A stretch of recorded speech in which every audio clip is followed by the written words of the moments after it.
Sandiaga siap pindah ke IKN, rumah jabatannya di Persil 104. Menteri Pariwisata dan Ekonomi Kreatif, Menparekraf, Sandiaga Salahuddin Uno menyatakan kesiapannya pindah ke Ibu Kota Nusantara, IKN. Saya siap kapan saja, karena telah direncanakan dan diatur oleh Tim Sekretariat Negara, Setnek. Kami prinsipnya sangat mendukung, tinggal di IKN, terutama, ingin membangun perekonomian kreatif di IKN, tutur Sandiaga saat kunjungan kerja di IKN, Selasa, 30 April 2024. Sandiaga sendiri, akan menempati rumah dinasnya di Kompleks RTJM Persil 104 kawasan inti pusat pemerintahan, KIP, IKN. Hal ini diungkapkan Kepala BPPW Kalimantan Timur Rozali Indra Saputra. Ya, Mas Menteri akan menempati rumah di Persil 104, imbuhnya. Pembangunan rumah menteri di ibu kota negara baru tersebut mulai digenjot lagi usai momentum mudik lebaran. Hal ini menyusul pekerja infrastruktur IKN yang perlahan kembali ke lokasi proyek pada pekan lalu. Teknologi smart home atau rumah pintar, adalah salah satu fitur paling menonjol yang ada di RTJM. Dari pantauan secara eksklusif, teknologi smart home ini tidak sebatas pada instalasi kamera pengintai alias closed circuit television, CCTV, melainkan juga keseluruhan aktivitas yang memudahkan kehidupan penghuninya. Teknologi smart home ini terintegrasi dengan smartphone atau gawai pintar melalui sistem berbasis aplikasi. Pada aplikasi ini terdapat fitur-fitur yang terkait dengan aktivitas domestik, rumah tangga, seperti menghidupkan lampu, menutup dan membuka gorden, menyalakan televisi, mengatur suhu udara, dan mengunci pintu, door lock system, secara one touch button. Selain itu, di setiap ruangan terdapat panic button yang terkoneksi langsung dengan command center untuk menjaga dan memastikan keamanan dan keselamatan penghuni.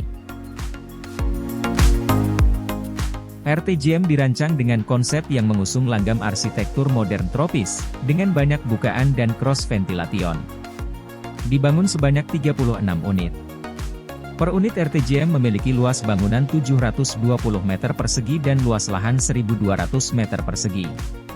Terdapat total 8 kamar tidur, dan 5 kamar mandi serta ruang pertemuan, ruang kerja, ruang keluarga, dapur, garasi, ruang panel utilitas, EV charging unit, dan outdoor barbecue facility.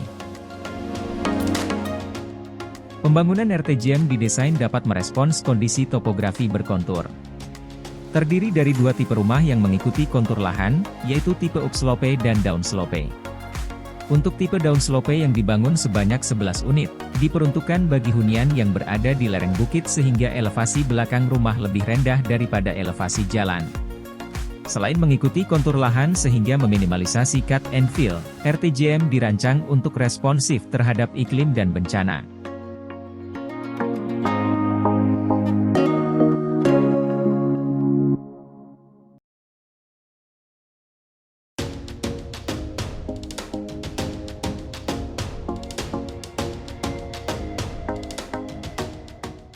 Perusahaan Malaysia dan Jerman minat investasi di IKN. Sejumlah perusahaan dari Malaysia dan Jerman menyatakan minatnya untuk berinvestasi dalam pembangunan Ibu Kota Nusantara, IKN, saat delegasi dari kedua negara tersebut mengunjungi IKN, Selasa 30 April. Dalam siaran persnya di Jakarta, Rabu, Deputi Bidang Pendanaan dan Investasi Otorita IKN Agung Wicaksono mengatakan telah menerima 3 surat minat, Letter of Intent, LOL, dari 3 perusahaan swasta Malaysia. Ketiga perusahaan tersebut adalah Seven Seasons Preservation SDN BHD, Citadel Group SDN BHD, dan Runhill Utilities Berhad. Masing-masing bergerak di bidang yang berbeda. Seven Seasons Preservation merupakan perusahaan energi berkelanjutan, Citadel Group adalah perusahaan pendanaan, dan Runhill Utilities merupakan perusahaan penyedia suplai air. Saat ini Malaysia telah menambah LOI mereka kepada kami, yang mana menjadi negara asing terbanyak yang memberikan LOI, dan perlu diingat 2 perusahaan mereka juga telah memasuki uji kelayakan skema KPBU, kerja sama pemerintah dengan badan usaha, dalam pembangunan hunian ASN, katanya saat mendampingi delegasi dalam kunjungan itu.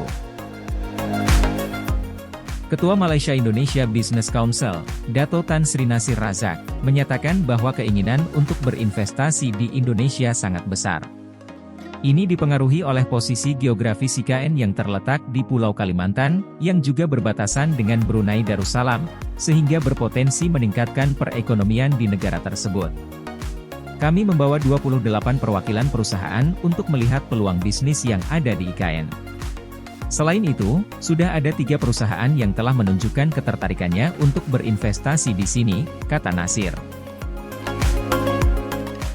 Sementara itu, Jerman tertarik untuk memindahkan kedutaannya ke Nusantara, serta rencana peningkatan kerja sama melalui MOU dengan perusahaan Jerman, Siemens. Kedutaan Besar Jerman untuk Indonesia, yang turut serta dalam delegasi tersebut, bahkan telah melakukan peninjauan terhadap wilayah diplomatik compound. Area tersebut nantinya akan dijadikan sebagai lokasi bagi perwakilan diplomatik dari berbagai negara sahabat di Nusantara.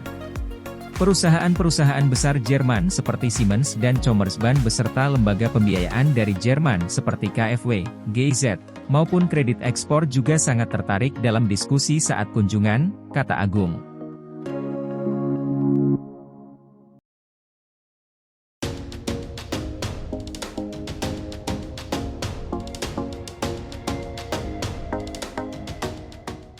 Bocoran rencana investasi Djarum hingga Sukanto Tanoto di IKN.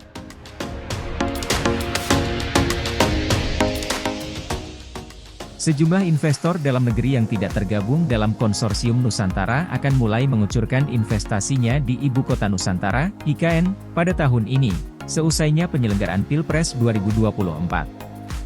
Di antaranya adalah grup Wings, Djarum, hingga kelompok usaha milik Sukanto Tanoto. Mereka pasti masuk, termasuk Sukanto Tanoto.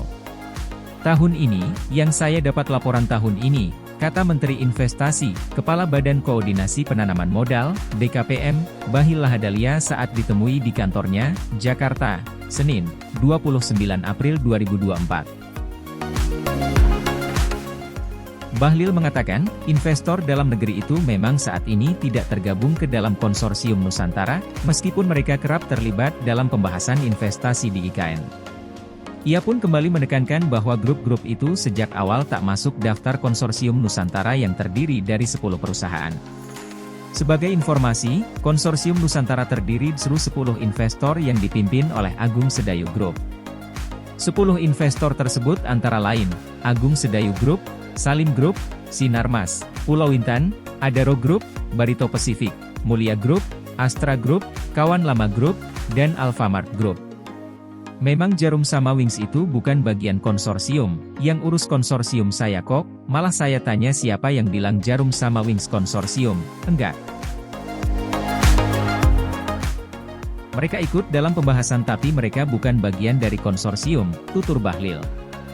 Meski tak tergabung dalam konsorsium, Bahlil memastikan perusahaan-perusahaan itu tetap diberi ruang untuk berinvestasi di wilayah Ibu Kota Baru Indonesia itu. Ia pun mengklaim telah mendapatkan permintaan izin dari perusahaan-perusahaan itu untuk ikut berinvestasi di lahan IKN.